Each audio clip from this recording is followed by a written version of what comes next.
মা, মা গো, তুমি সকলকে ভালো রেখো, সকলের মঙ্গল করো, সকলকে করুণা করো মা, সকলকে আশীর্বাদ করো, সকলকে ভালো রেখো। Hello friends, back to my channel. আশা করছি তোমরা সকলেই ভালো আছো, আমিও খুব ভালো আছি। তো আজকে প্রায় 9টা মতন বাজে আমি ভিডিওটা শুরু করেছি। রোজ সকালে আমি 6টা থেকে ভিডিওটা শুরু করি, আজ প্রায় 9টা বেজে যায়।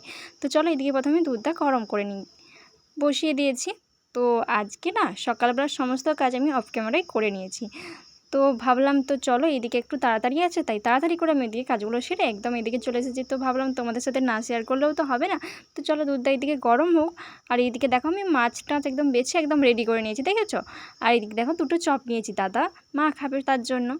তো চলো, আমি তো এখন খাবো না, তো চলো আমি রান্নাটাকে করে নিই। এদিকে আমি কড়াইয়ে তেল দিয়ে দিয়েছি, এরপর আমি মাছগুলোকে ভেজে নেব। তেলটা দিয়েছি কিন্তু গরম হয় না, হ্যাঁ এরপর গরম হয়ে গেছে, মাছগুলো মাছটা এদিকে হতে থাক আর আমি এদিকে মশলাটা বেটে নিই। নইলে আমি একসাথে মেকআপ দিতে পারবো না, যদি আজকে খুবই তাড়াতাড়ি আছে বন্ধুরা। তো কেন তাড়াতাড়ি আছে চলো তোমরা ভিডিওটা দেখতে থাকো, তারপরে তো আমি তোমাদেরকে অবশ্যই বলবো যে আমি কোথায় যাব, কী করবো, তা কেন তো তাড়াতাড়ি করছে, তাই না। তো চলো মাছটা হয়ে গেছে, আমি মাছটা উল্টে দিই, উল্টে দিয়ে যাবো আমি মশলাটা বাটতে। নইলে মানে যদি এখানে আমি দাঁড়িয়ে থাকি না, তাহলে এদিকে আমি টাইম সম্বন্ধে মানে টাইমের সাথে আমি ছুটতে পারবো না। তো চলো মাছটা উল্টে দিয়েছি, এবার আমি মশলাটা বেটে নিই। বন্ধুরা তোমরা আমার সঙ্গে থাকো, ঠিক আছে। তো চলো দেখো বন্ধুরা, আমি এখন মিক্সিতে মশলাটা বেটে নিচ্ছি। এখানে খুবই তাড়াতাড়ি হবে। তো চলো মশলা বাটা হয়ে গেছে। তো বন্ধুরা দেখো, আমি মশলাটা বাটার পরে মিক্সিতে তারপরে মশলাটা কষিয়ে আমি ঝোলটা বসিয়ে দিয়েছিলাম। তো ঝোলটা এখন ফুট ধরে গেছে, তো ঝোলটা আরও ফুটুক, টকবক টকবক করে যখন ঝোলটা ধরে যাবে বা ফুটে যাবে, তখন ভাববো যে আমি হয়ে গেছে, একবার নেড়ে চেড়ে তারপর আমি নামিয়ে নেব।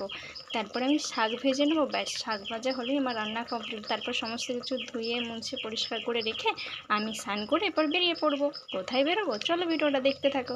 এখানে আমি তেল দিয়ে দিয়েছি কড়াতে, তারপরে দেখো লঙ্কা দিয়ে দিলাম। আমাদের ঠিক শাক ভাজায় লঙ্কা না দিলে হয় না, ঠিক আছে। তো লঙ্কাগুলো একটু ভাজা ভাজা হয়ে যায়, দেখছো ফুটছে কেন, কারণ খুন্তিটাই জল ছিল তার জন্য। তো চলো এরপর আমি রসুনের পেস্টটা দিয়ে দিই।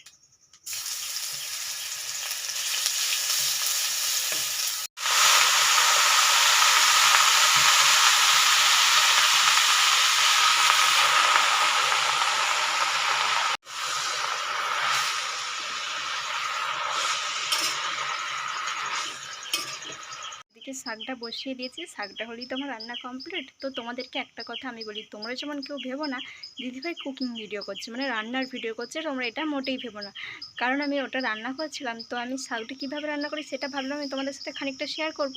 কিন্তু ভাবলাম না, তোমরা যদি কেউ ভাবো যে আমি ব্লগ ভিডিও ছেড়ে আবার রান্নার ভিডিও করতে শুরু করেছি, তো তার জন্য কিছুটা দেখি কিছুটা বন্ধ করি, তারপর আবার অন করলাম। তো চলো আমার শাকটা বসিয়ে দিয়েছি গ্যাসেতে, তো ওটা হচ্ছে, তো ওটা হোক।